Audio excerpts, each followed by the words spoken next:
দাদি একদিন পুরনো বাজারে হাঁটতে হাঁটতে একটি বন্ধ দোকানের সামনে যায়।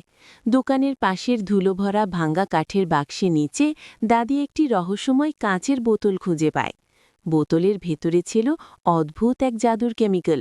দাদি অবাক হয়ে বোতলটি হাতে নিয়ে বাড়ির দিকে চলে আসে। বাড়িতে এসে দাদি একটি পুরনো লোহার হাঁড়ির উপর সেই কেমিক্যালের কয়েক ফোঁটা ঢালে। হঠাৎ করেই লোহার হাঁড়িটি ঝকঝকে সোনায় পরিণত হয়ে যায়। এটা দেখে দাদি অবাক হয়ে দাদাকে ডাকে। দাদা এসে আরও কয়েকটি লোহার জিনিসে সেই কেমিক্যাল ঢালে, আর সেগুলোও সোনায় পরিণত হয়ে যায়। কিছুদিনের মধ্যেই দাদা ও দাদি অনেক সোনা পেয়ে বড়লোক হয়ে যায়। কিন্তু পাশের বাড়ির এক লোভী চোর জানালার ফাঁক দিয়ে এই সব কিছু দেখে ফেলে। সে বুঝতে পারে বোতলের ভেতরের কেমিক্যালেই সব জাদু আছে। সেই রাতেই চোর চুপি চুপি দাদির ঘরে ঢুকে জাদুর কেমিক্যালের বোতল চুরি করে নিয়ে পালিয়ে যায়। পরদিন সকালে বোতল খুঁজে না পেয়ে দাদি সব বুঝতে পারে। সব হারিয়ে দাদি কান্না করতে থাকে, কারণ কেউ লাইক বা সাবস্ক্রাইব করেনি।